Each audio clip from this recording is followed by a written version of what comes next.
మనం ధ్యానించుకుంటూ వస్తున్న అంశం ఏంటి? మార్పు. మార్పు అనే దాని గురించి ధ్యానిస్తూ వస్తున్న సందర్భంలో గత వారంలో మనం దేవుని వాక్యంలో నుండి చూసిన విషయం ఏంటంటే, మోసపోకుడి, దేవుడు వెక్కిరించబడడు, దుష్ట సాంగత్యము మంచి నడవడిని చెరుపుతుంది. ఈరోజు ఈ మార్పు అనే విషయంలో మరికొన్ని విషయాలు మనం ధ్యానించబోయే ముందు, గత వారం ముందు నేను అంతకు వారంలో కూడా చెప్పాను, వాక్యానికి ముందు ఇద్దరు లేక ముగ్గురు వాళ్ళ ఎక్స్పీరియన్స్ని షేర్ చేసిన తర్వాత వాక్యంలోకి వెళదామని. గత వారంలో అది జరగలేదు. ఇంకా కొంతమంది వాళ్ళ యొక్క జీవితంలో మార్పు అనేది ఎలాంటి ప్రభావాన్ని చూపించింది, ఆ మార్పు వైపుకి వాళ్ళ యొక్క జీవితాన్ని దేవుని యొక్క వాక్యం ఏ విధంగా తీసుకువెళ్ళింది అని చెప్పడానికి సిద్ధంగా ఉన్నారు. వాళ్ళు వస్తే వాళ్ళు చెప్పిన తర్వాత మనం వాక్యంలోకి వెళదాం. వెనక చైర్స్లో కూర్చున్న వాళ్ళు కానీ, లేక పైన ఉన్న వాళ్ళు కానీ, ఎవరైనా సరే, లేక క్రింద కూర్చున్నా సరే, గత వారంలో వాక్యం అయిపోయిన తర్వాత అవకాశం ఇస్తా అన్నారు కదా, ఏంటి ఈరోజు ఇవ్వలేదు అని అడిగారు. కాబట్టి వాళ్ళకు కూడా అవకాశం ఇద్దాం. ఇంకెవరైనా చెప్పాల్సిన వాళ్ళు ఉంటే కనుక టైం వేస్ట్ అవ్వకుండా సిద్ధపడి ఉండాల్సిందిగా మనవి చేస్తున్నాను.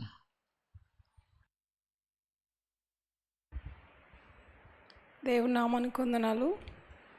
సమయం వచ్చిన దైవసేవకులకు వందనాలు. కూడి వచ్చిన మీ అందరికీ నా వందనాలు చెల్లించుకుంటున్నాను. ఈ మార్పు అనే సందర్భం గత మూడు మాసాల నుంచి మనం నేర్చుకుంటున్నాం, వింటున్నాం, మార్చుకుంటున్నాము. అయితే నేను చెప్పాల్సింది ఏంటంటే, 2 minutes చెప్పొచ్చాను. నేను గత 2017 జనవరి నుంచి ఇక్కడికి వస్తున్నాను. మా సొంతూరు ఇది కాదు, మేము వచ్చింది 10 సంవత్సరాలైంది హైదరాబాద్కి. అప్పటి నుంచి ఇక్కడికే వస్తున్నా. కొంతకాలం నాకేమీ అర్థం కాలేదు ఇక్కడ. అంటే అన్నవాక్యం 20 సంవత్సరాల క్రితం విన్నా. మధ్యలో గ్యాప్ వచ్చేసరికి నాకేం అర్థం కాలేదు. అర్థమయ్యేసరికి కొంత సమయం అయిపోయింది. నేను మార్చుకునేది ఏంటంటే, మార్పు చెంది ఏంటంటే 2021 నుంచి స్టార్ట్ చేసిన జనవరిలో సంవత్సరానికి ఒకటి చొప్పున అన్న అప్పుడు 31st అప్పుడు సంవత్సరంలో కొత్త సంవత్సరానికి వెళ్తున్నాం, మీలో ఏమైనా మార్చుకునే ఉంటే మార్చుకోవాలన్నప్పుడు వాక్యం ద్వారా అప్పటి నుంచి మార్చుకోవడం నేను స్టార్ట్ చేసిన. మార్పు పొందడం ఏంటంటే, ఒక సంవత్సరం 21లో వేకువజామున లేచి ప్రార్థించడం. అట్లా కొద్ది రోజులు అలవాటు చేసుకుంటే ఒక్కరోజు కూడా దేవుడు పడుకొనియాడండి.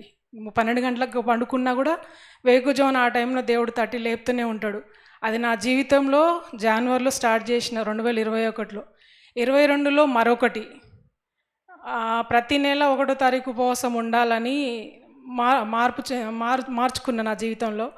23లో మరొకటి, 23లో ఉపవాస ప్రార్థన. 22లో శనివారము స్త్రీల కూడికకు ప్రతి వారము మిస్ చేయకుండా రావాలని మార్చుకున్నాను. ఇది ఒకటి. ఇంకా చాలా ఉన్నాయి నేను మార్చుకున్నాయి, కానీ ఆ ఒక్కొక్క సంవత్సరం నుంచి 21 నుంచి మార్చుకున్నాయి మాత్రం ఈ 3 బలమైన మార్చుకున్నాను. అంతేకాకుండా గడిచిన సంవత్సరంలో ఆగస్టు 22వ తారీఖున అన్న ఏం చెప్పారంటే, యుద్ధము యెహోవాదే, మీరు మౌనంగా ఉండండి అని చెప్పారు. ఆ మాసంలో నేను చాలా కొంచెం వేదనకరంగా ఉన్నా. నేను దేవుడు నాతోటి ఈ వారం నాతో మాట్లాడుతున్నాడని శ్రద్ధగా మనసు పెట్టి విని మౌనంగా ఉండడం వల్ల ఎంత సమాధానంగా ఉంటుందంటే, ఈ గత 7-8 నెలల నుంచి 10 నెలల నుంచి నేను అనుభవిస్తున్నా. ఏంటంటే, నా స్వభావం నాది కరెక్టే కదా, వీళ్ళకి ఎందుకు అర్థం కాదని వాదించే మనస్తత్వం నాది ఉండే. అది అన్న చెప్పగానే యుద్ధం యెహోవాది, మీరు మౌనంగా ఉండి చూడండి, ఆ తర్వాత మీరు మళ్ళా వినొచ్చు ఆ వాక్యము, ఎంత ప్రభావం చేసిందంటే నా జీవితంలో. నేను మార్చుకున్నా, నేను మౌనంగా ఉండాలి అంతే కదా. అప్పుడు ఏంటంటే, శరీరం అనేది ఉప్పొంగుతూ ఇంకా మాట్లాడితే అది సాటిస్ఫైడ్ అవుతుంది. అప్పటికి మౌనంగా ఉంటే కొద్దిసేపు కష్టంగా అనిపిస్తుంది, కానీ ఆ తర్వాత ఎంతో సమాధానంగా అనిపించింది. అది మార్చుకున్నాను. అలాగే 2024 జూలై 21న చాలా దగ్గరి సంబంధమైన ఒక వ్యక్తి చనిపోయింది, హార్ట్ అటాక్ వచ్చి. చాలా నాకు బంధువులైతారు, చాలా దగ్గర సంబంధమైన వ్యక్తి. ఆ రోజు వాక్యం వింటున్నా, ఫోన్ వస్తే మధ్యలోనే వెళ్ళిపోయాము. వాక్యం వినలేదు. ఆందోళన ఆందోళన ఆందోళన, చాలా డిప్రెషన్లో ఉన్నా నేను ఆ రోజు. ఆ రోజు ఈవినింగు వాక్యము చింతల్లోది కూడా నేను మిస్ చేసుకోను. అదేంటో నాకు ప్రతి జ్ఞానం తక్కువే కానీ అయినా సరే విని 1కి 4 సార్లు విని అర్థం చేసుకుంటా. చింతల్లో శేఖర్ బ్రదరు మాట్లాడుతున్నారు వాక్యం ద్వారా. ఆ వాక్యం ఎంత ప్రభావితం చేసిందంటే, కొన్నిసార్లు మనం తప్పు చేసినప్పుడు దేవుడు క్షమిస్తాడో లేడో, ప్రార్థనకు మోకరించాలన్నా కూడా మనసు రాదు. ఎందుకంటే నేను తప్పు చేశానుగా, నేను అబద్ధం ఆడానుగా, నేను ఏదో ఒకటి, మన శరీర తొందరలు కొన్ని ఉంటాయి మన శరీరంలో, అవన్నీ చేసినప్పుడు దేవుడి దగ్గరికి రావాలంటే మనసు రాదు. అపవాది అలా నువ్వు తప్పు చేసావుగా, నిన్ను ఏడ క్షమిస్తాడని అధైర్యపరుస్తుంటుంది. కానీ అన్నయ్య మాట్లాడిన మాటలు విన్నప్పుడు నిజంగా ఎంత అబద్ధంలో బ్రతుకుతున్నా నేను ఇంకా, ఎన్ని సంవత్సరాలైనా దేవుడిని జ్ఞానం లేకుండా నేను ఇంకా ఉంటున్నానని ఆ అన్నయ్య వాక్యం అయితే ఎన్నిసార్లు విని ఎంతమందికి షేర్ చేశాను ఆ వాక్యం అయితే.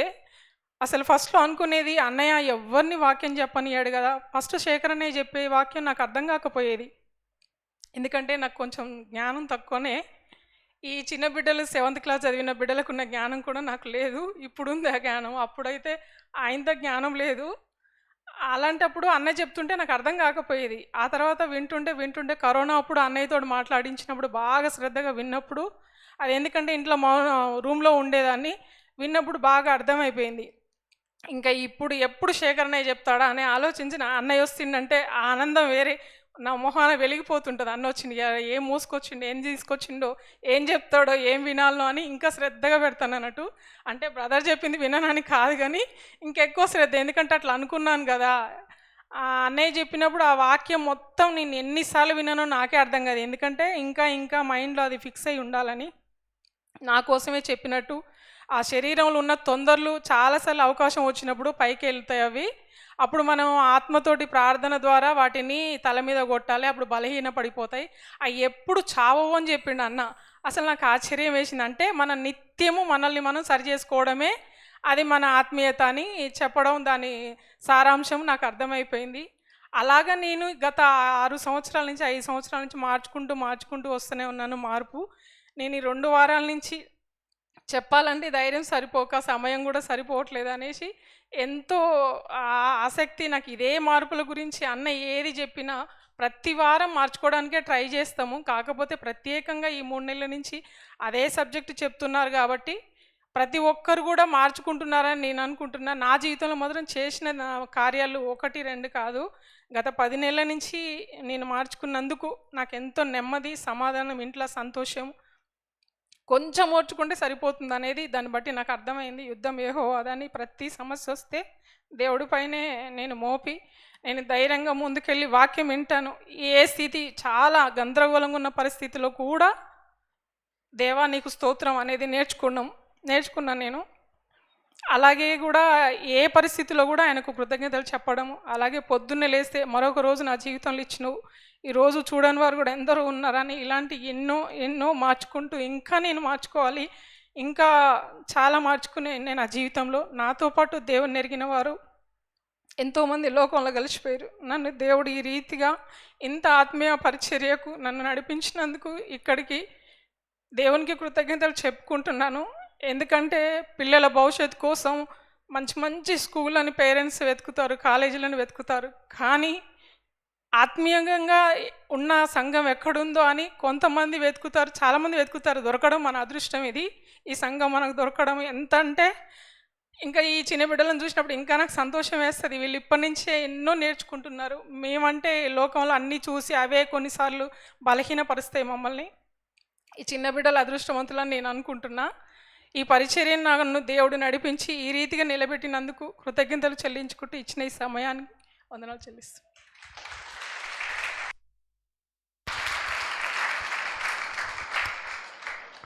ఇంకెవరైనా చెప్పాల్సిన వాళ్ళు ఉంటే రావచ్చు.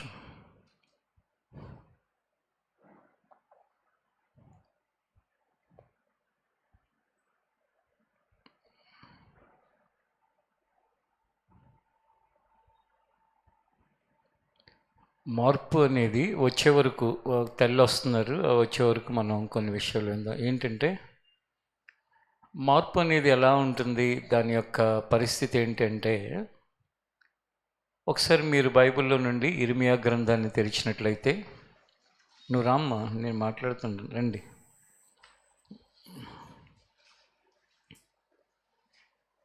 ఇర్మియా గ్రంథం 13వ అధ్యాయం 22వ వచనాన్ని మనం చదువుకుందాం.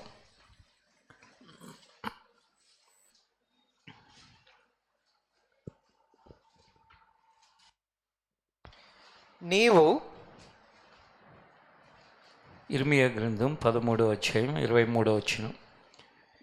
నీవు ఇవి నాకేల సంభవించునని నీ మనసులో అనుకొనిన ఎడల నీవు చేసిన విస్తార దోషములను బట్టి నీ బట్ట చెంగులు తొలగిపోయేను.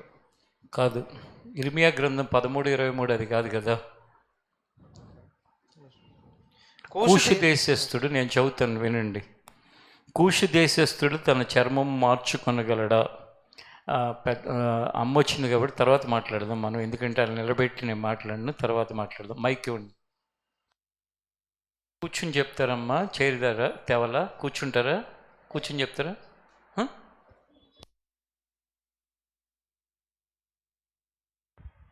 మొక్కలు చదువుతాను, కొద్దిగా 2 మొక్కలు జరిగినాయి చదువుతాను. నేను అక్కడ చదువుతాను, సిరియన్ ఆధారంలో చదువుతా. బాగేమా సిరియన్ ఆధారంలో చదువుతా జరగని ఆయన. చెప్పండి. హలో, నేను ఇక్కడికి వచ్చిన కాడ నుంచి ఎంతో బాధ కష్టం అండ. బాబు చెప్పుకొని బాబు పేదలను బట్టి ఆగాను. మొన్న రాక కూడా చేతులు ఇక్కడ పొడవటం ఇక్కడ పడటం, బాగా చీకటి ఎంతో నా మీద చేసింది. తలకాయ ఎంత పోట్లు. నా కారణం అనేసరికి నాదే కారణం అని ఒప్పుకుంటా. దేవుడు గరణ నాలో ఉంది, తీసే ప్రభు. నాలో అహంకారం కూడా ఉంది, తీసేయమని దేవుడిని అడుక్కుంటా ప్రార్థన చేసుకుంటా. మళ్ళీ నొప్పి తట్టుకోలేక బాగు దగ్గరికి వస్తే ప్రార్థన చేసి పంపించేవాడు. నేను బతుకుతాను కూడా అనుకోలేదు. రేతులైతే ఉంటూ కూడా ఎవరికి చెప్పుకోలే. బాధ ఎంతో బాధలు పెట్టుకుంటున్నానని బాబు దగ్గరికి వచ్చి చెప్పేదాన్ని, ప్రార్థన చేసేవాడు, పంపించేవాడు. అట్లాగే ఉంటుంది. ఇప్పుడు కాస్త తగ్గింది, తలకాయ పడవటం తగ్గింది, ఈ పోటులు తగ్గినాయి. అహంకారం పగరు కూడా దేవుడు తీసేయమని కాదు, పర్వాలేదు. కాకపోతే ఉంటే మటుకి ప్రార్థన చేస్తే కొద్ది సాధనగా ఉంది. ప్రార్థన చేయమని అడిగి కొద్ది ప్రార్థన.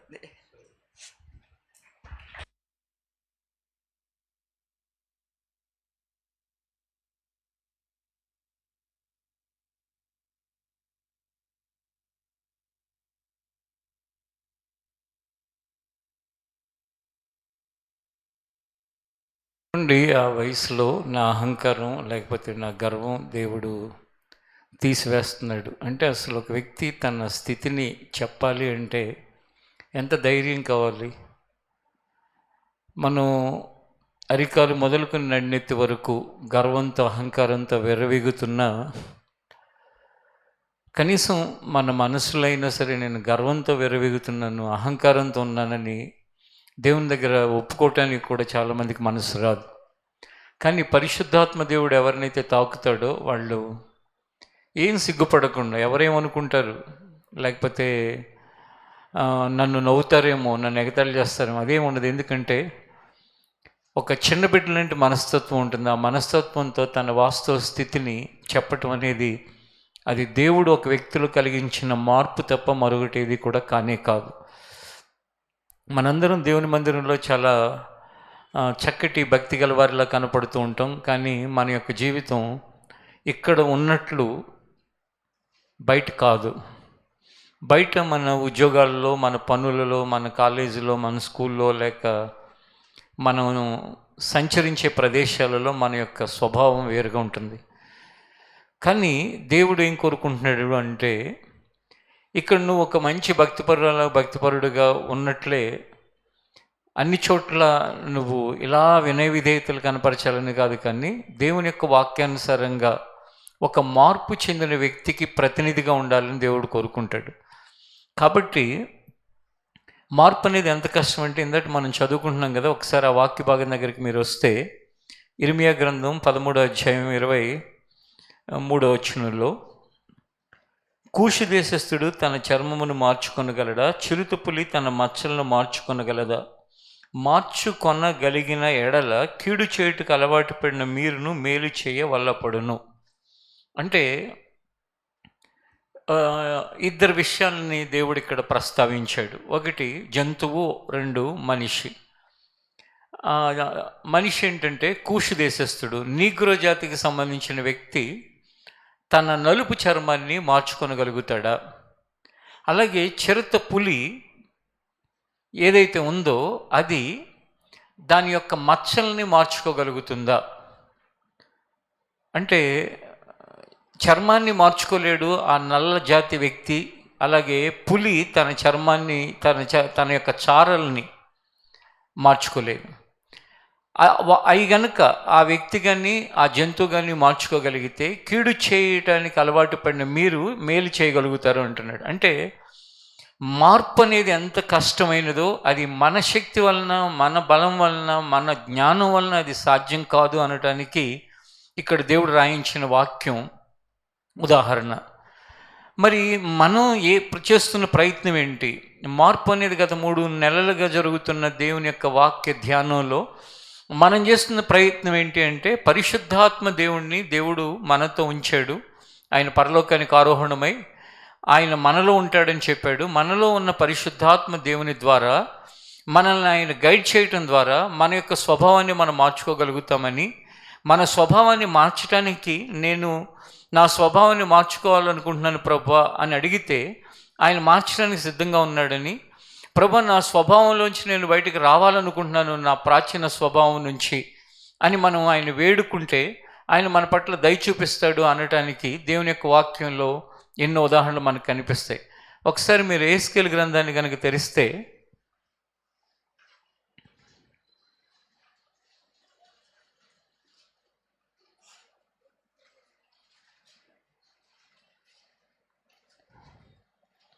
యెహెజ్కేలు గ్రంథం 36వ అధ్యాయం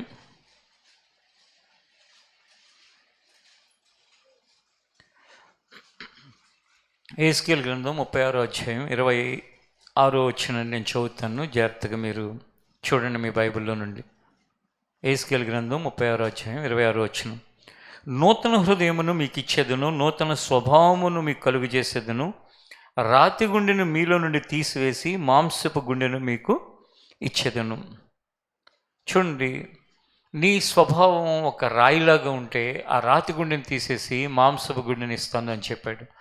నీ యొక్క హృదయం చెడిపోయిన హృదయం అయితే కనుక ఆ చెడిపోయిన హృదయాన్ని తీసివేసి ఒక నూతన హృదయాన్ని నీకు ఇస్తాను అని చెప్పాడు.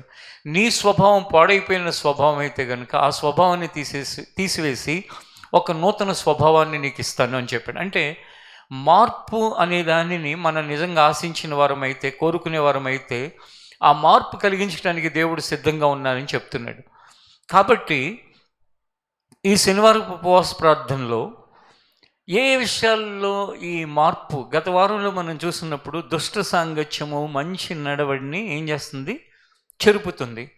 కానీ సాంగత్యము అంటే స్నేహం లేక ఫ్రెండ్షిప్ ఆటోమేటిక్గా మంచి వాళ్ళతో చేయటానికి శరీరానికి ఇష్టం ఉండదు, కానీ చెడ్డవాళ్ళతో చేయటానికి ఇంట్రెస్ట్ ఉంటుంది. ఎందుకు చెడ్డవాళ్ళతో చేయటానికి ఇష్టం ఉంటుందంటే, మంచి వాళ్ళతో చేస్తూ ఉంటే కనుక మన శరీరానికి ఇష్టం లేని మాటలు చెప్తూ ఉంటారు. శరీరం ఎప్పుడు ఏంటి? శరీరం అనగా ఏమి అంటే ఏంటి? శరీరం అనగా ఏంటి అంటే అసూయ, మోసం, ద్వేషం, నటన, అపవిత్రత, స్వార్థం, ధనాపేక్ష, ఇవన్నీ శరీరం యొక్క లక్షణాలు. ఈ శరీర లక్షణాలు ఇవి శరీరంలో ఎప్పుడు కూడా అవి పనిచేయటానికి మాటిమాటికి ప్రయత్నం చేసే సందర్భాలలో ఈ శరీరం యొక్క ఇష్టాన్ని నెరవేర్చే వాళ్ళు యొక్క స్నేహాన్ని, సహవాసాన్ని కోరుకుంటూ ఉంటారు. ఒక బూత్ వీడియోలు, బూత్ బొమ్మలు చూపించే వ్యక్తితో స్నేహం చేయడానికి ఇష్టపడతారు, కానీ వాటికి దూరంగా ఉండి ఎప్పుడు మంచి విషయాల గురించి మాట్లాడే వ్యక్తితో స్నేహం చేయడానికి మనిషికి ఇష్టం ఉండదు. అలాగే ఈ ముఖ్యంగా బాయ్స్లో అయితే కనుక బాయ్స్, గర్ల్స్ ఉంటారు. గర్ల్స్కున్న స్వభావం వేరు, బాయ్స్కి ఉండే స్వభావం వేరు. నేను చాలాసార్లు చెప్తాను. బాయ్స్ తర్వాత అడల్ట్స్ అవుతారు, పెద్దవాళ్ళు అవుతారు.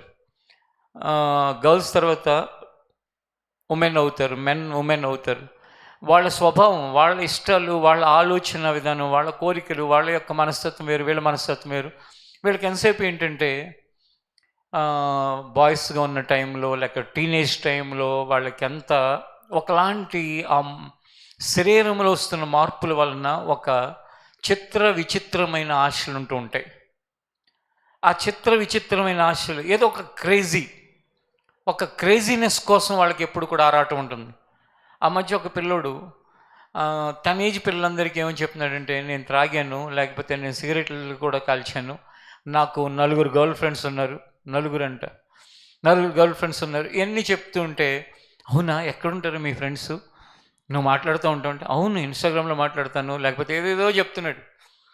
తీరా అబ్బాయిని తర్వాత పెద్దవాళ్ళు పట్టుకుని గట్టిగా కోప్పడితే, వాడు సిగరెట్లు తాగలేదు, వాడు ఆల్కహాల్ తాగలేదు, లేకపోతే నిజంగా వాడికి ఫ్రెండ్స్ కూడా లేరు. ఎందుకు అలా చేసేవారు అంటే, అందరూ నన్ను ఒక హీరోలాగా చూస్తున్నారు ఇట్లా చెప్తుంటే, అందుకని చెప్పేసి ముందు కొద్దిమందికి చెప్పిన తర్వాత కనపడిన వాళ్ళందరికీ చెప్తున్నాను, అందరూ నన్ను అవును అని చెప్పి ఇంకా వాడితో ఫ్రెండ్షిప్ చేయడానికి వస్తున్నారంట. అంటే వాడు ఒక వెరైటీగా కనపడుతున్నాడు వీళ్ళకి. అంటే ఆ క్రేజీనెస్ మీదకి వెళ్ళిపోతూ ఉంటుంది.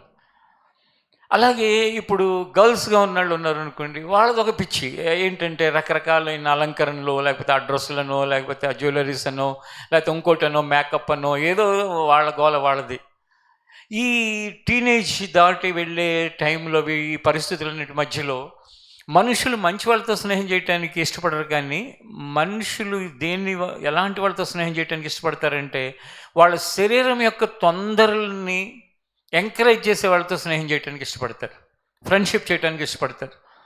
అదే దేవుని వాక్యం చెప్తుంది. తర్వాత పెద్ద అయిన తర్వాత మళ్ళీ పెద్దవాళ్ళగా కొన్ని ఆలోచనలు, కొన్ని ఆశలు, కొన్ని ఉద్దేశాలు ఉంటాయి. అక్కడ కూడా మరలా తిరిగి ఏం చేస్తూ ఉంటారంటే, ఇక గర్ల్స్ టీనేజర్స్గా మారి, టీనేజర్స్ పెద్దవాళ్ళుగా మారిన తర్వాత మన సొసైటీలో ముఖ్యంగా ఎప్పుడు చూసినా సరే వాళ్ళ గురించి వీళ్ళ గురించి తెలుసుకోవాలని, లేకపోతే ఏదైనా కొత్త విషయాలను వినాలని, వాళ్ళు ఏం చేస్తున్నారో తెలుసుకోవాలి, వీళ్ళు ఏం కొనుక్కున్నారో తెలుసుకోవాలి, వాళ్ళ పరిస్థితులను తెలుసుకోవాలి, ఈ ఇష్టాలతో కొంతమంది ఉంటారు. వాళ్ళు ఏం చేస్తారంటే అలాంటి వాళ్ళతో స్నేహం చేయటం మొదలు పెడతారు.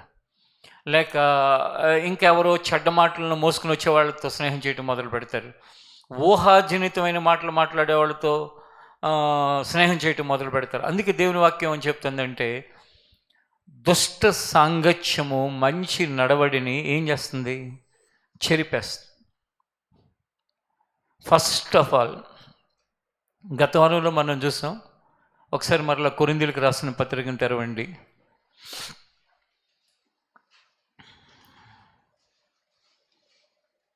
15వ అధ్యాయం 33వ వచనాన్ని ఒకసారి మనం చదువుకుందాం.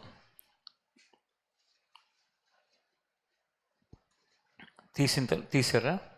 మోసపోకడి దుష్ట సాంగత్యము మంచి నడవడిని చెరుపును. మోసపోకండి అంటే ఏంటంటే, నువ్వు సాంగత్యం విషయంలో అంటే స్నేహం విషయంలో మోసపోబాకు.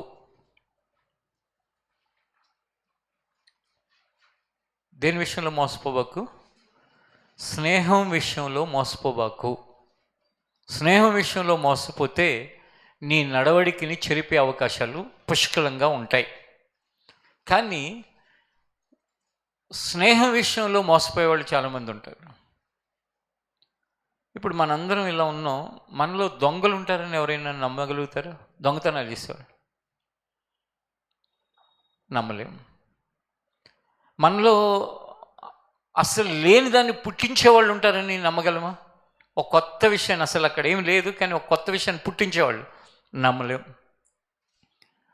మొదటిది నమ్మలేం, రెండోది నమ్మలేం. దొంగలు ఉంటారని నమ్మలేం. ఒక కొత్త విషయాలను పుట్టిస్తారు, లేని దాన్ని పుట్టించేవాళ్ళు ఉంటారని నమ్మలేం. కానీ దొంగలు ఉంటారు, లేని వాటిని లేని వార్తలు పుట్టించకూడదు అని ఉంటుంది బైబిల్లో, కానీ లేని వాటిని పుట్టిస్తూ ఉంటారు, వాళ్ళు కూడా ఉంటారు. పొరపాటు నీకు తెలియకుండా నీ స్నేహం వాళ్ళతో కనుక అయిందనుకో, ఏంటి నీ పరిస్థితి ఏంటి? వాళ్ళు లేని వార్తలన్నీ పుట్టించి అవన్నీ నీ చెవుల్లోకి పంపిస్తూ ఉంటారు. ఆ పంపించినప్పుడు నువ్వు ఆటోమేటిక్గా ఏమైపోతావు? నీ మనసు పాడైపోయి చెడిపోతావు. పోయిన ఆదివారం మన మెయిన్ చర్చిలో అత్యంత పేదరాళ్ళు, అసలు కూలి పనులు చేసుకునే ఆ స్థితి, అది కూడా వృద్ధాప్యంలోకి వెళ్ళిపోయిన ఆవిడ అందరూ వెళ్ళిపోయిన తర్వాత, మీరు అందరూ వెళ్ళిపోయిన తర్వాత ఒక గోల్డ్ రింగ్ తీసుకొచ్చి ఇలా ఇచ్చింది. ఇచ్చి, అయ్యా చర్చిలో ఆ దారిలో నేను వెళ్తుంటే అక్కడ కనపడిందా, ఇదిగోనయ్యా ఎవరిదో కానీ అని చెప్పాను. అప్పుడు చర్చిలో అందరూ వెళ్ళిపోయారు. సరే అని చెప్పి నేను అప్పుడు నా పక్కన నిలబడిన ఒక అబ్బాయికి అది ఇచ్చి, జాగ్రత్తగా పెట్టు, వచ్చేవారు నాడు పాటలు పాడే టైంలో అనౌన్స్ చేయించండి, ఒక గోల్డ్ రింగ్ ఎవరిదైనా మిస్ అయితే ప్రేయర్ అయినాక మమ్మల్ని సంప్రదించండి అని చెప్పి అప్పుడు ఆ రింగ్ ఇచ్చేసేయండి అని చెప్పాను. అంటే అది గోల్డ్ రింగ్ లాగానే ఉంది, కానీ అసలు అది గోల్డ్ కాదు అని మళ్ళీ ఇంకొక డౌటు. కానీ నేనేం టెస్ట్ చేయలేను కాబట్టి ఆ అబ్బాయికి చెప్పాను, ఇంటికి వెళ్ళిన తర్వాత మీ ఇంట్లో ఉంటారు కదా, మీ మదరో ఎవరో ఒకసారి చెక్ చేయించి జాగ్రత్తగా పెట్టుకొని. చూడండి, ఆవిడ చాలా బీదరాలు, ఆమెను ఎవరు అడుగుతారు? అక్కడ దొరికింది పట్టుకుని వెళ్ళిపోవచ్చు, కానీ నిజాయితీగా తీసుకొచ్చి ఇచ్చింది. రేపు సండే అనౌన్స్ చేయాలి, కానీ అనుకోకుండా ఈ వారంలోనే ఒకళ్ళ ఆఫీస్కి ఫోన్ చేసి, అన్న మా గోల్డ్ రింగ్ ఒకటి మిస్ అయింది, ఏదైనా చర్చిలో దొరికిందని ఎవరైనా చెప్పారా అని అడిగారండి. అడిగితే ఆఫీస్లో ఉన్న అబ్బాయికి తెలియదు ఇది దొరికింది, వీళ్ళ దగ్గర ఉందని చెప్పేసి. అప్పుడు తను అన్నాడంట, ఏం లేదమ్మా ఎవరు చెప్పలేదు అని అన్నాడంట. అంటే అన్న ఏమోలే అన్న, చర్చిలో పోయిందో బయట పోయిందో, ఇంటి దగ్గర నుంచి అయితే పెట్టుకొచ్చాను, ఎక్కడ పోయిందో నాకు తెలియదు, ఒకవేళ కనుక అక్కడ ఎవరైనా తెలిస్తే ఇస్తారని అడిగాను. అతను నాకు మొన్న బుధవారం నాడు చెప్పాడు ఆఫీసులో, అన్న ఇలా ఒకళ్ళు ఫోన్ చేశారు. అప్పుడు చెప్పాను, ఆల్రెడీ ఆ గోల్డ్ రింగ్ కలెక్ట్ చేసి ఉంది, పలానా వాళ్ళ దగ్గర ఉంది, తీసుకుని వాళ్ళకి ఫోన్ చేసి ఆఫీస్కి పిలిచి ఇచ్చేయని చెప్పాను. ఆఫీస్కి నిన్న పిలిచాడు, ఇచ్చేసాడు. చూడండి, అత్యంత బేదరాలు, వృద్ధాప్యంలో ఉంది, ఆవిడకి తన చేతికి దొరికిన దాన్ని మోసగాళ్ళు ఎలా అనుకుంటారో తెలుసా? దొంగలు ఏమనుకుంటారో తెలుసా? నా కష్టాలు చూసి దేవుడు అక్కడ ఒక బంగారు ఉంగరాన్ని అక్కడ పెట్టాడు, దాన్ని తీసుకుని అమ్మేసుకుని చక్కగా నా కష్టాలు తీరిపోతాయి. ఉన్నారా మీలో ఎవరైనా అలాంటి వాళ్ళు? ఉన్నా చెప్పరుగా, ఇప్పుడు నేను ఉన్నాను అలాంటి వాడిని అని చెప్పి పర్లేదు, కానీ ఖచ్చితంగా ఇలాంటి వాళ్ళు ఉంటారు. లేకపోతే ఎన్ని వేల మందిలో నా ఒక్కదానికి ఇది ఎందుకు దొరుకుతుంది, నా ఒక్కడికి ఎందుకు దొరుకుతుంది? ఎవరికో దొరకాలి, కానీ రోడ్డు మీద ఈ బంగారు గొలుసు నా ఒక్కడికి ఎందుకు దొరుకుతుంది? నా కష్టాలు చూసిన దేవుడు ఆకాశం నుంచి మన్నాను పంపించినట్లు ఇశ్రాయేలీయులకి నా కష్టాలు చూసిన దేవుడు ఎవరో అక్కడి నుంచి అక్కడికి పడేటట్టు చేశాడు.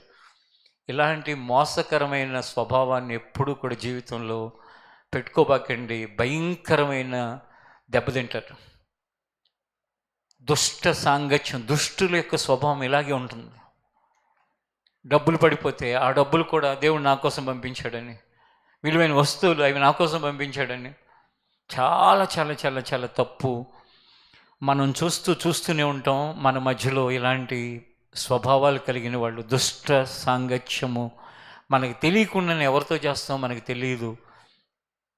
ఏం అక్కర్లేదండి, ఒక దుష్ట సాంగత్యం మంచి నడవడిని చెడగొట్టి, ఆ మంచి నడువుని చెడగొట్టి అక్కడ ఎక్కడ తీసుకెళ్తుందంటే, మంచి నడువుడు ఎప్పుడైతే చెడిపోయిందో మనం ఆటోమేటిక్గా ఎక్కడికి వెళ్తాం? నరకానికి వెళ్ళిపోతాం. కరెక్ట్గా నా వయసు 15 సంవత్సరాలు. మా అమ్మ అప్పటికే దేవుని మందిరానికి తీసుకెళ్తుంది 3 సంవత్సరాలుగా, అంటే 12 నుంచి మమ్మల్ని తీసుకెళ్తుంది. 12 అప్పుడు మా అమ్మ నమ్ముకుందనమాట. కరెక్ట్గా నా 15వ సంవత్సరంలో ఒక ఆవిడ రాబాబు అని కూర్చోబెట్టుకుని వేరే వాళ్ళ మీద చెడ్డ విషయాలన్నీ చెప్పింది. 15 ఏళ్ళకి చెప్పొచ్చండి. 15 ఏళ్ళ వయసు అంటే ఎంత చిన్న వయసు. అసలు ఎంత అరటిపండు వలిచి నోట్లో పెట్టినట్టు చెప్పిందంటే ఆ చెడ్డ విషయాలు, అవి నా చెవులు ఎప్పుడు కూడా గింగురమంటూ ఉంటాయి అన్నమాట. ఆ చిన్న వయసులో నాకు మారు మనసు కూడా లేదు. మారు మనసు 17 సంవత్సరంలో పొందానని మీకు చాలాసార్లు చెప్తుంటాను కదా. మారు మనసు లేకపోయినప్పటికీ కూడా కాస్త విలువలు ఉన్నాయి. ఎందుకంటే మందిరంలో దేవుని వాక్యం వింటున్నాను కాబట్టి కాస్త విలువలు ఉన్నాయి. విలువలతో ఆమె చెప్పినప్పుడు వింటూ కొంతసేపు వినేసి నాకు పని ఉంది అని చెప్పేసి ఇంకా అంత పెద్ద వయసు వాళ్ళని నేను అనలేక అక్కడి నుంచి వెళ్ళిపోయాను. నిజంగా ఆమె చెప్పిన మాటలు కనుక అవి నా చెవిలో నుంచి నా హృదయంలోకి తెచ్చుకుని ఉండుంటే ఈరోజు నా క్రైస్తవుడికి మీ ఎదుట ఉండేవాడిని కాదేమో, ఒక దేవుని పనివాడికి అంతకంటే ఉండేవాడిని కాదేమో, నా జీవితం ఎటు నుంచి ఎటుపోయేదో. నిజంగా ఆ సందర్భం, ఆ సమయం దేవుడు నన్ను ఎంత కాపాడాడా, నన్ను ఎంత రక్షించాడా అనుకుంటాను. అలాగని ఎంతోమంది ఎన్నో జీవితాలని ప్రభావితం చేసే విధంగా ఇప్పుడు సమాజంలో క్రైస్తవ్యం మీద అనేక చెడ్డ మాటలు పలికే ఎన్నో గ్రూప్స్ స్టార్ట్ అయిపోయినాయి. సోషల్ మీడియాలో, లేకపోతే యూట్యూబుల్లో, వాట్సాప్ గ్రూపుల్లో విపరీతమైన అవసరమైతే దేవుని మీద విశ్వాసాన్ని పోగొట్టే విధంగా, దేవుని ప్రజల్ని నమ్మలేని పరిస్థితులకు తీసుకువెళ్ళే విధంగా ఇలాంటివి అనేకమైనవి విస్తరించిపోయాయి. ప్రధాన కారణం ఏంటంటే, నీకు స్నేహం చేయటానికి మనుషులు దొరకరేమో కాబట్టి ఈ మీడియా ద్వారా, సోషల్ మీడియా ద్వారా కానీ ఇంకా వేరే దాని ద్వారా కానీ నీకు ఒక ఫ్రెండ్ లాగా, నీకు ఒక స్నేహితుల్లాగా తయారైపోయి నీ మనసంతా పాడు చేసి నిన్ను దేవుళ్ళ నుంచి దూరం చేయటానికి. ఆల్రెడీ దాని బాధితులు సమాజంలో చాలామంది ఉంటారు కూడా. మీలో ప్రతి ఒక్కరికి చెప్తున్నాను చూడండి, సూర్యుడు తూర్పును ఉదయించడం ఎంత వాస్తవమో, అంటే ఈస్ట్ వైపు సన్ రైజ్ అవటం ఎంత వాస్తవమో, ఎంత ట్రూతో, వెస్ట్ సైడ్ సన్ సెట్ అవటం ఎంత ట్రూతో, దానికంటే నిజం ట్రూత్ ఏంటంటే సృష్టికర్త అయిన దేవుడు ఉన్నాడు. ఆ సృష్టికర్త అయిన దేవునిని మనం నమ్ముకుని బ్రతుకుతున్నాం. ఆ సృష్టికర్త మనకే కాదు, సృష్టిలో ఉన్న సమస్త మానవాళ్ళకి, ప్రపంచంలో ఉన్న 750 కోట్ల మందికి ఆయన దేవుడుగా ఉన్నాడు. ఆయన తన కుమారుని భూమి మీదకి పంపించి 2000 సంవత్సరాల క్రితం మనకి మోక్షానికి ఒక మార్గాన్ని సిద్ధపరిచాడు. ఆయనే ప్రభువైన యేసుక్రీస్తు. ఆయన యందు ఎవరు విశ్వాసం ఉంచుతారో ఆ విశ్వాసం ఉంచిన వారి జీవితాన్ని రక్షిస్తాడు. ఇంకా దీనిలో ఇంకెటువంటి సందేహం, సంశయం లేక డౌట్స్ మన జీవితంలో ఉండకూడదు. ఎవరైనా ఒకవేళ పొరపాటున సోషల్ మీడియాలో కానీ ఇంకో దగ్గర కానీ సూర్యుడు తూర్పును ఉదయించట్లేదు వచ్చే నెల నుంచి, ఈస్ట్లో కాదు నార్త్లో సన్ రైజ్ అవుతుందంటే ఒప్పుకుంటారు మీరు ఎవరైనా? ఫూలిష్ పర్సన్, ఈడెవడో వెరివాడు అంటారు. ఎందుకంటే అది యూనివర్సల్ ట్రూత్ అన్నమాట. దానికంటే నిజం సృష్టికర్త అయిన దేవుడు ఆయన కుమారుడైన క్రీస్తు ద్వారా మనకు ఆయన రక్షణ మార్గాన్ని సిద్ధపరిచాడు. హల్లెలూయా. మీలో యంగర్ జనరేషన్లో ఉన్నవాళ్ళు, టీనేజర్స్, మీ లైఫ్లో ఎలాంటి సిచ్యువేషన్ అయినప్పటికీ కూడా దేవుని మీద అపనమ్మకాన్ని కలిగించి దేవునికి విరుద్ధంగాను, దేవునికి వేరుగాను మీ జీవితాలని ప్రభావితం చేసే దేన్ని కూడా మీ జీవితంలోకి అనుమతించబాకండి. అట్లీస్ట్ దాన్ని వినటం కాదు కదా, దాని దరిదాపుల్లో కూడా వెళ్ళటానికి ప్రయత్నం చేయబాకండి. ఏముందో ఒకసారి వింటాలే, లేకపోతే ఏముందో ఒకసారి చూస్తాలే, వద్దు. ఎందుకంటే దుష్ట సాంగత్యం మంచి నడవడిని చెడగొడుతుంది. ఇది బేస్ అన్నమాట. ఏదైతే మనం దేవుణ్ణి నమ్మి ఆయన మార్గంలో వెళుతున్నామో ఇది బేస్.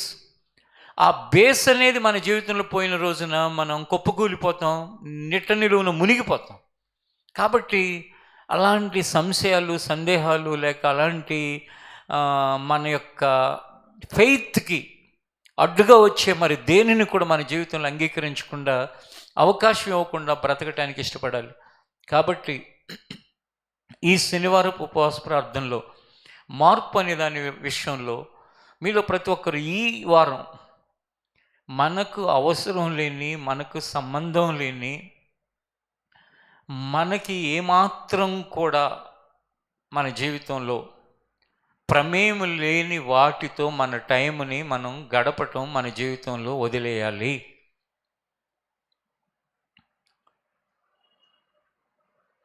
అది నువ్వు ఇన్స్టాగ్రామా, లేక అది ఫిజికల్గా ఎవరైనా పర్సనా, లేక ఇంకేదైనా అది ఇంకొక ఛానలా, టెలిగ్రామా, లేకపోతే ఇంకోటి ఏదైనా కావచ్చు. నీకు నీ జీవితానికి ఏమాత్రం సంబంధం లేని విషయాలని నువ్వు నీ జీవితంలో గనక అలౌ చేయటానికి గనక అనుమతిస్తే అది నిన్నేం చేస్తుందంటే ఎక్కడెక్కడికో తీసుకెళ్తుంది. ఇప్పుడు టీనేజ్ ఉంటుంది. టీనేజ్లో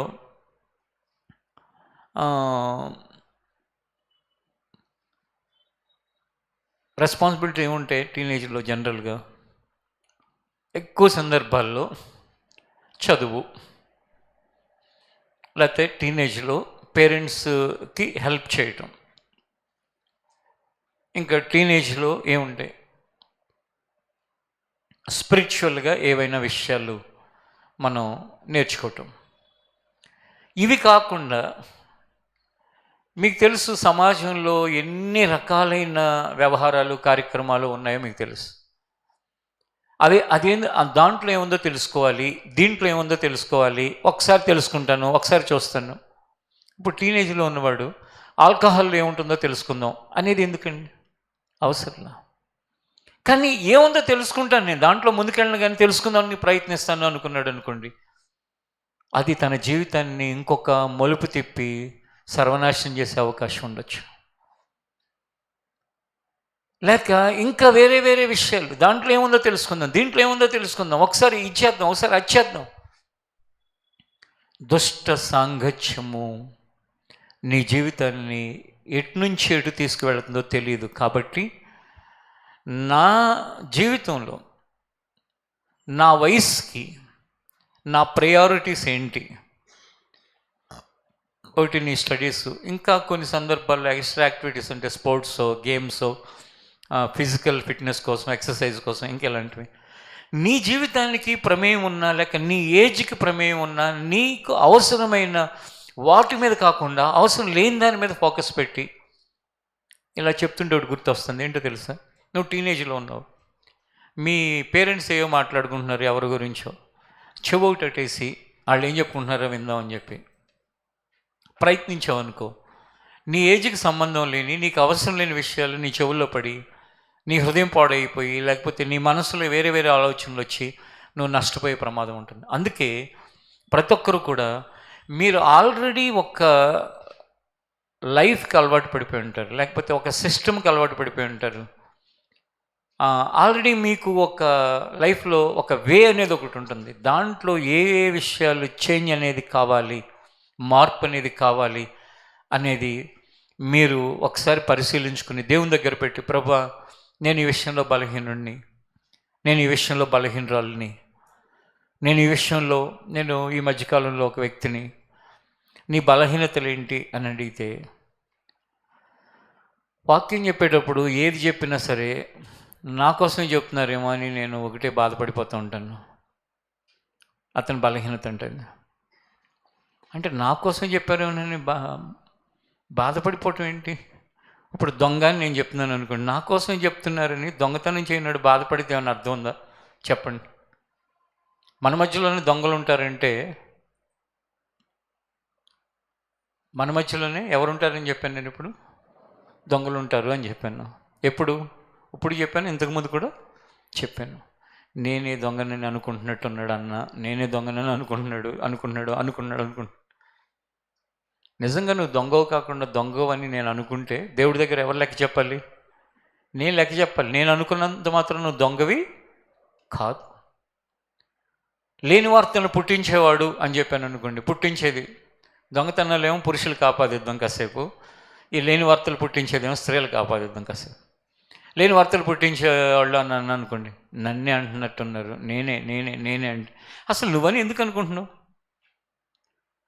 ఒకవేళ నువ్వని నేను అనుకుంటే, ఒకవేళ నువ్వు కాకపోతే నేను దేవుని దగ్గర లెక్క చెప్పాలి కదా. అసలు అయినా ఏదో 10 మంది 20 మంది ఉన్న సంఘంలో ఒకళ్ళు అనుకుంటారు, కానీ ఇంతమంది ఉన్న సంఘంలో ఎవరిని అనుకుంటారండి? ఎవరు ఉంటారు చెప్పండి? కాబట్టి ఆ బలహీనత ఎంత వెర్రి బలహీనత ఒకసారి మీరు చూడండి, ఎంత ఫూలిష్ మెంటాలిటీని చూడండి, వీక్నెస్ చూడండి. ఏమని ఏది చెప్పినానంట, దొంగన్నా తనే అనుకుంటాడంట, లేకపోతే మోసగాడన్నా తనే అనుకుంటాడంట. అంటే ఇక మొత్తం మీ అందరిలో నాకు ఎవ్వరూ లేరు, ఇక ఆ ఒక్కడే నాకు ఉన్నాడు. ఆ ఒక వ్యక్తిని అన్నీ తిట్టడానికి నేను ఇక్కడ నిలబడతానా చెప్పండి? కోప్పటానికి నిలబడతానా? ఎంత ఫూలిష్నెస్! ఇలా మనలో అనేక రకాలైన బలహీనతలు, లోపాలు, లేక అన్వాంటెడ్ ఇష్యూస్ ఉంటాయి. అంటే అవసరం లేనివి మన లైఫ్లో ఉంటాయి. దానిని ఈరోజు ఇదిగో నాలో ఉన్న ఈ అన్వాంటెడ్ ఇష్యూ, దీనిని పక్కన పెట్టేస్తున్నాను ప్రభు దగ్గర. ప్రభు నూతన హృదయం ఇస్తానన్నావు, నూతన స్వభావం ఇస్తానన్నావు. నా స్వభావం ఈరోజు వరకు ఇది, ఈ రోజు నుంచి నా స్వభావం నూతనంగా మార్చబడాలి ప్రభు అని ప్రార్థన చేసుకో. ఆ మార్పు ద్వారా నువ్వు సంతోషంగా ఆనందంగా జీవితంలో ఉండగలుగుతావు.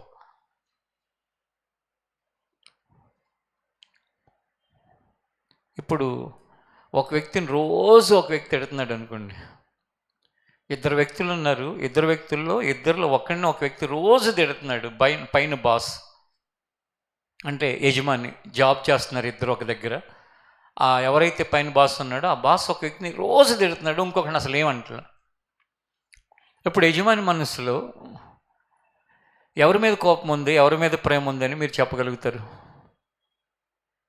చెప్పండి, మాట్లాడండి.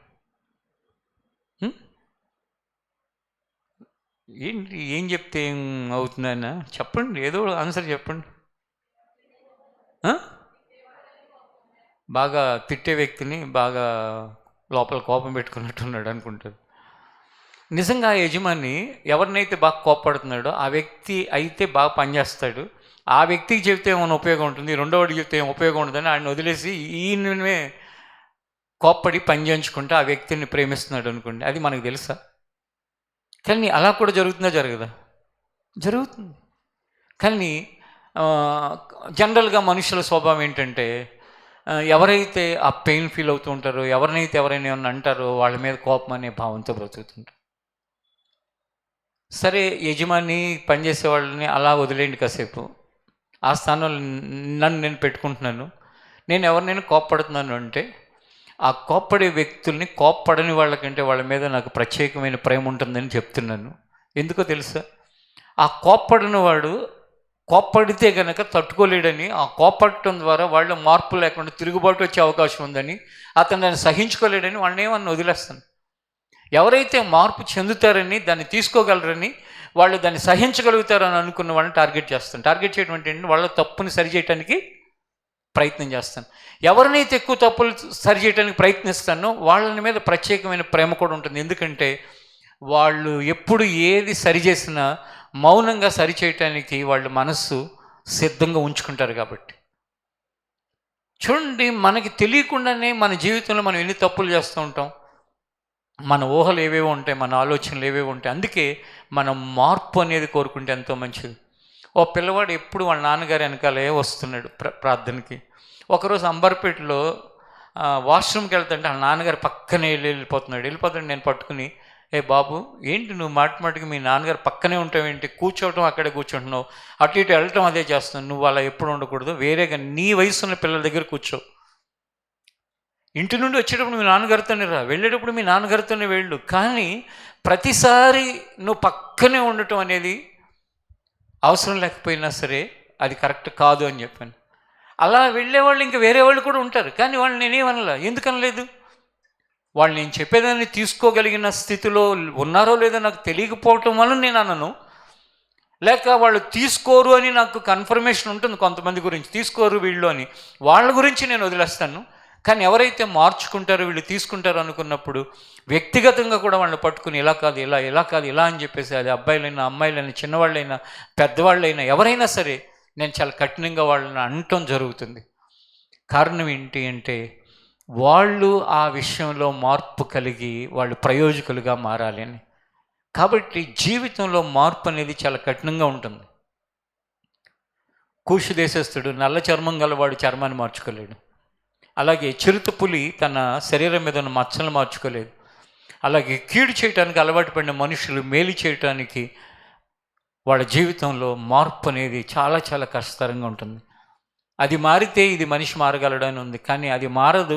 కానీ ఈ మార్పు మనిషి వలన కాదు, కానీ దేవుడు తన సహాయం ద్వారా, దేవుడు తన ఆత్మ ద్వారా, దేవుడు తన యొక్క శక్తి ద్వారా ఆయన మార్పును కలుగజేస్తాడు.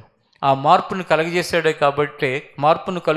కాబట్టి అపోస్తుడైన పౌలు ఒకప్పుడు సౌలుగా ఉన్నాడు, సౌలుని ఏం మార్చాడు? పౌలుగా మార్చాడు. అలాగే మీలో ఎవరైనప్పటికీ కూడా,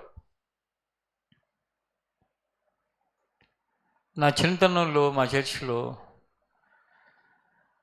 అత్యంత బలహీనమైన వాళ్ళు ఉండేవాళ్ళు, బలవంతులు ఉండేవాళ్ళు, చెప్పిన మాట వినేవాళ్ళు ఉండేవాళ్ళు, వినని వాళ్ళు ఉండేవాళ్ళు,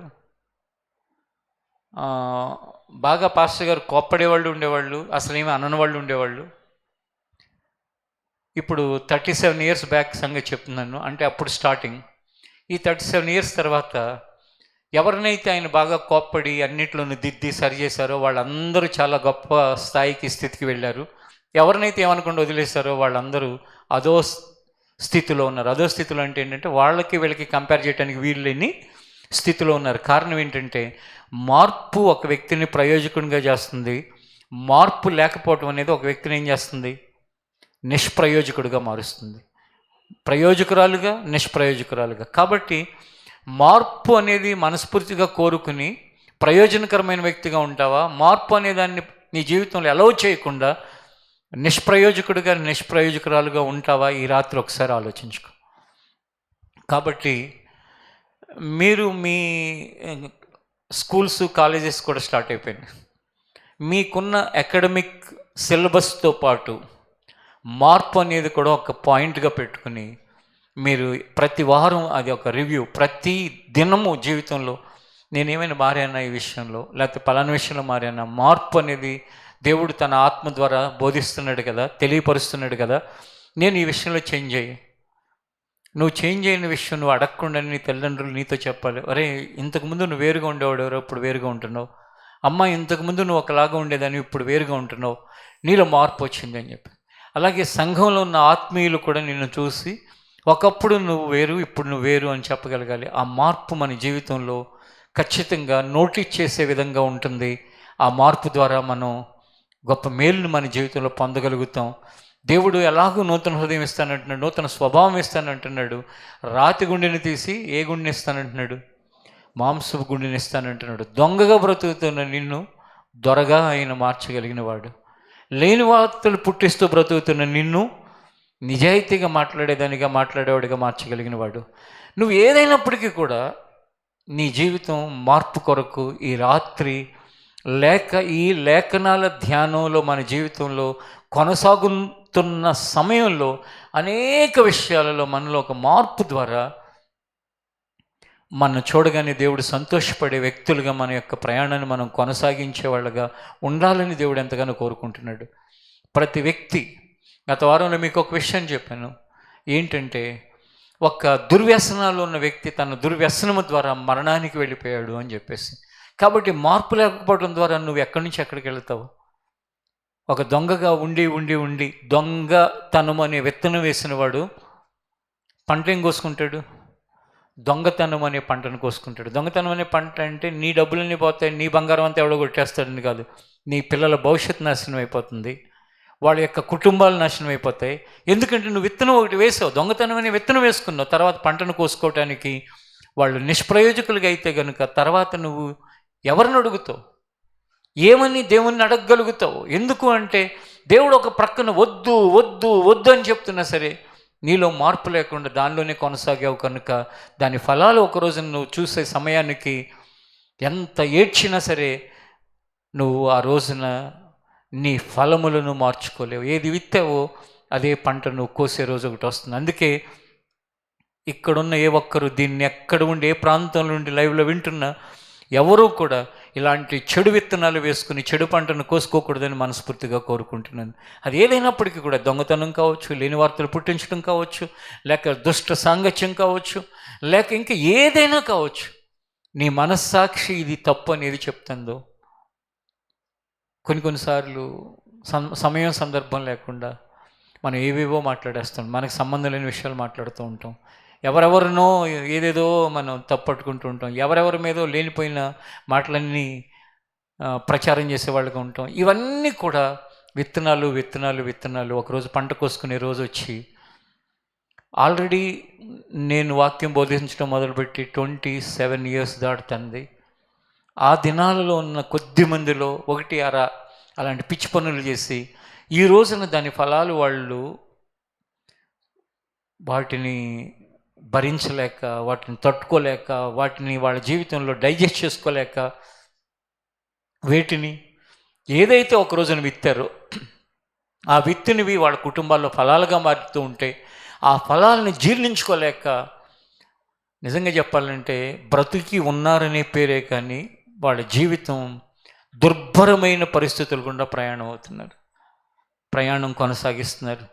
వాళ్ళు ఏ ప్రాంతంలో ఉన్న ఎక్కడున్న వాళ్ళు గుర్తొచ్చినప్పుడల్లా మనసులో వాళ్ళ మీద జాలి కలుగుతూ ఉంటుంది. అయ్యో ఆ రోజు ఎంత చెప్పినా వినని వారే, ఆ రోజున ఎంత బ్రతిమిలాడినా పట్టించుకునే వాళ్ళే, అయ్యో ఎందుకు ఇలాంటి పెయిన్ గుండా వెళ్ళాల్సి వస్తుంది అని చెప్పి. అందుకే అలాంటి పరిస్థితులు మరొక రోజు రాబోయే కాలంలో మనలో ఎవరి జీవితంలో చూసే పరిస్థితి నాకు కలగకూడదని నేను ప్రార్థన చేసుకుంటున్నాను. నాకు కలగకూడదంటే ఏంటి? వాళ్ళలో ఆ మార్పు ద్వారా చెడ్డవాటిని విత్తేవారిగాను, ఒకానొక రోజున చెడ్డవాటిని కోసుకునేవారిగాను ఉండకూడదని. మరి ఏమవ్వాలి అంటే వారిలో మార్పు కలిగి వారు ప్రయోజకులుగాను, మంచి విత్తనాలు వేసుకునేవారిగాను, జీవితంలో వాళ్ళ మార్పు కలిగి అందరికీ వాళ్ళ ద్వారా మేలు కలిగేటట్లుగా ప్రవర్తించే వాళ్ళగాను మన జీవితంలో మనం ఉండాలి. ఉదాహరణకి మనం ఎవరు ప్రార్థన పెట్టుకున్నా వెళ్ళలేదండి. ఉదాహరణకి మనకి ఇంటిమేషన్ వచ్చినా సరే మనం ప్రార్థన పెట్టుకుంటే ఎవరు రాలేదు, భరించగలమా? సమాధానం చెప్పండి, ముగింపులోకి వస్తుందని చెప్పండి ఒకసారి. ఏమంటాం అప్పుడు ప్రార్థన పెట్టుకుని ఎవరు రాకపోతే? నేను ప్రార్థన పెట్టుకున్నాను, చెప్పాను, అయినా ఎవరు రాలేదు, చెప్పాను ఎవరు రాలేదు. అంత బాధపడిపోతున్నావు. నువ్వు ఏ రోజు నన్ను ఎవరి ప్రార్థనకన్నా వచ్చావా? మరి ఎవరి ప్రార్థనకు నువ్వు రాలేదు, కానీ నీ ప్రార్థనకి వేరే వాళ్ళు రావాలని ఆశించడం తప్ప కదా? అంటే రారని కాదు నేను చెప్తున్నాను, ఒకవేళ రాకపోతే ఏంటి పరిస్థితి అని చెప్పి. అలాగే ఎవరైనా చనిపోతే నువ్వు ఎప్పుడు ఎవరిని పరామర్శించలేదు, కానీ మీ ఇంట్లో వాళ్ళు ఎవరైనా చనిపోతే నీకు పరామర్శించడం చాలామంది కావాలని నువ్వు కోరుకుంటావు. అది ఎలా సాధ్యం అవుతుందా అంటే ఎవరో కొంతమంది ఉంటారు, వాళ్ళని పరామర్శించకపోయినా ప్రతి ఒక్కరిని పరామర్శించడానికి ముందుకు వచ్చేవారు, వారు పరామర్శిస్తారు. కానీ ఒక్కవేళ కనుక ఎవరు పరామర్శించడానికి రాలేదనుకో అప్పుడు నీ పరిస్థితి ఏంటి? అప్పుడు నీకు ఎంత బాధగా ఉంటుంది? అందుకే విత్తటం కోయటం అంటే సింపుల్గా మీకు అర్థం అవటానికి ఇది చెప్తుంది. ఇంకా దేవునిలో ఇలాంటివి ఎన్నో ఎన్నో ఎన్నో విషయాలు ఉంటాయి. కాబట్టి బాల్యకాలం నుండి, టీనేజ్ టైం నుండి నువ్వు ప్రతి ఒక్కడి మీద సర్రమని కోపంతో లెగుస్తున్నావు అనుకో, ఒకానొకరు నీకు చేతగాని రోజు ఒకటి వస్తుంది. ఆ రోజు 1కి 10 మంది నీ మీద లేస్తారు. అప్పుడేంటి పరిస్థితి? ఒకానొక రోజు నువ్వు అందరి మీద చెడ్డ వార్తలు పుట్టించేవాడిగా ఉన్నావు అనుకో, తర్వాత కాలం 100 మంది నీ మీద చెడ్డ వార్తలు పుట్టించేవాళ్ళు ఇంకెక్కడి నుంచో కనుక వాళ్ళు వస్తే నీ జీవితం, నీ పరిస్థితి ఏంటి? కాబట్టి మన నోటి నుంచి మాట బయటకు వచ్చేటప్పుడు కానీ, మనం ఏదైనా ఒక పని చేయడానికి నిర్ణయించుకున్నప్పుడు కానీ, మన సమస్త ప్రవర్తనలోనూ మనం ఎల్లప్పుడూ కూడా చెడ్డదాన్ని అసహించుకుని మంచిదాన్ని హత్తుకుని బ్రతికేవాళ్ళుగా ఉండాలి. దుష్ట సాంగత్యానికి దూరంగా ఉండి మన జీవితంలో మనం మోసపోకుండా బ్రతకాలి. బైబిల్ ఏమని చెప్తుంది? మోసపోకండి అని ఉంది. అంటే ఏంటంటే దుష్ట సాంగత్యం ఎవడైనా చేశాడంటే వాడు ఏమైపోయినట్టు? మోసపోయినట్టు. మంచి జీవితాన్ని చేతులారా పాడు చేసుకునేవాడిగా అయిపోతాడు. ఈ రాత్రి శనివారపు ప్రార్థనలో మనలో ఉన్న అనేకమైన విషయాలలో దేవుడు ఎవరిలో ఎలాంటి మార్పుని దేవుడు ఆశిస్తున్నాడో, కోరుకుంటున్నాడో, పరిశుద్ధాత్ముడు వాక్యం ద్వారా ఆ మార్పు గురించి నీకు ఏది హెచ్చరికలు చేస్తున్నాడో వాటిలో ఆయన మార్పు కలుగు చేసి ప్రయోజనకరమైన వారిగా మనల్ని సిద్ధపరచునుగాక. మార్పు అనేదానికి మనము నిజమైన ఉదాహరణలుగా దేవుడు మనలో ప్రతి ఒక్కరిని చేయునుగాక. ప్రార్థన చేసుకుందాం, లేచి నిలబడండి.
ఈ ఫ్లోర్లో ఉన్న వాళ్ళు కానీ, పై ఫ్లోర్లో ఉన్న వాళ్ళు కానీ,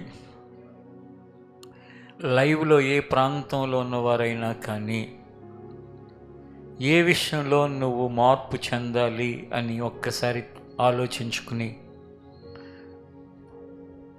ఇదిగో నేను మార్పు చెందవలసిన విషయం ఇదే,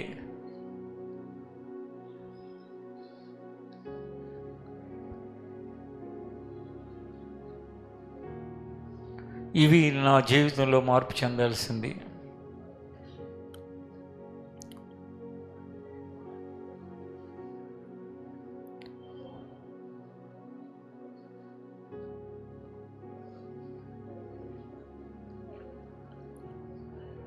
పది విషయాలు మన ఎదుట ఉంటే ఆ 10 విషయాల్లో అత్యంత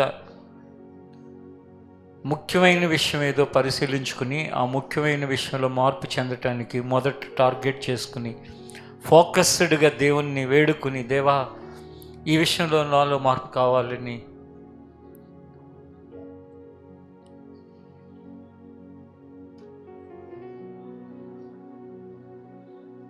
అలవాటైపోయి ఉందా? కొన్ని చెడు విషయాలు, కొన్ని చెడు స్వభావాలతో నిండిపోయి ఉన్నావా? దేవుడు అంటున్నాడు, నూతన స్వభావం నీకు ఇస్తాను అంటున్నాడు. దేవుడు అంటున్నాడు, నూతన హృదయం నీకు ఇస్తాను అంటున్నాడు.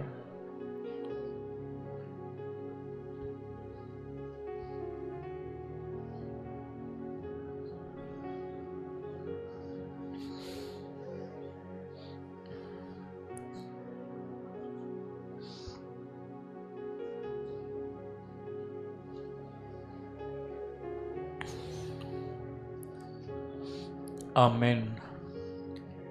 ప్రభు, మాలో ఏ ఒక్కరు కూడా మార్పు అనేది ఇష్టం లేని వారు ఒక్కరు కూడా ఉండకూడదు నాయన. మార్పు అనేది ఇష్టం లేకపోవటం అంటే అపవాదితో మేము సాంగత్యములో ఉన్నట్లే ప్రభు. మార్పు ఇష్టము లేనివాడు ఈ సృష్టిలో ఒకే ఒక్కడునైనా, వాడే సాతాన్నైనా. మేము సాతాను సంబంధులము కాదు తండ్రి, మేము దేవుని సంబంధులము, నీ పిల్లలం ప్రభా. మీ పిల్లలమైన మా జీవితాలలో వాడు వశపరుచుకుని లోపరుచుకుని వాడి స్వభావాన్ని మాకు కలిగించాలని ప్రయత్నిస్తున్నాడు. వాడి కార్యములన్నిటిని లయపరచండి తండ్రి. వాడి ప్రయత్నాలన్నీ విఫలం చేయి ప్రభా. వాడి ఎవ్రీ ప్లాన్ ఫెయిల్ అయిపోవాలి ప్రభా. నిశ్చయముగా తండ్రి, మాలో మార్పు కొరకు ప్రతి వ్యక్తి మనస్ఫూర్తిగా ఇష్టపడటానికి సహాయం చేయండి. ఆ మార్పు ద్వారా మేము మా తల్లిదండ్రులకి, మార్పు ద్వారా మా స్నేహితులకి, మార్పు ద్వారా పనిలో మా పైవారికి, మార్పు ద్వారా సంఘములో మా పైన నియమించబడిన వారికి సంతోషాన్ని కలిగించేవారిగా ఉంచునైనా. మార్పు అనేది మా అందరినీ నిన్ను సంతోషపరచడానికి ఉపయోగపడేది నాయన. నిజముగా నిన్ను సంతోషపరిచేది మార్పే తప్ప మరొకటేది కాదు నాయన. ఒక పాపి తన మనస్సు మార్చుకున్నట్లయితే పరలోకములో ఉన్న దేవదూతలు మీరు ఎంతో సంతోషిస్తారని వాక్యంలో వ్రాయబడి ఉన్నది నాయన. అనగా మార్పు ఎంత సంతోషాన్ని కలిగిస్తుంది నాయన. మేము మారు మనసు పొందాం, కానీ మార్పు చెందవలసిన విషయాలు ఇంకా ఎన్నో ఉండిపోయాయి తండ్రి. వాటన్నిటిలో కూడా మార్పును కలిగించి మీరు సంతోషపడే విధంగా మేము బ్రతకడానికి సహాయం చేయండి. కేవలం నువ్వు సంతోషపడటమే కాదు నాయన, ఆ మార్పు మాకు క్షేమాన్ని కలిగిస్తుంది, మాకు శాంతిని ప్రసాదిస్తుంది, మా జీవితానికి ఆరోగ్యాన్ని ప్రసాదిస్తుంది. మా జీవితానికి మేలు చేసేది మార్పే ప్రభువా. ఆ మార్పు కొరకు ఇష్టపడుతుండగా ప్రతి ఒక్కరిలో కూడా ఏ విషయాలు మార్పు చెందాలో వాటి కొరకు సిద్ధపరిచి నడిపించండి. ఆ మార్పుని దయచేయండి. నూతన హృదయం ఇవ్వండి, నూతన స్వభావం ఇవ్వండి. రాతి గుండెను మార్చి మాంసపు గుండెను దయచేయండి. యేసు నామములో అడుగుచున్నాం తండ్రి, ఆమేన్. ఈ ప్రార్థన ముగింపులో మీ అందరికీ నా వందనాలు.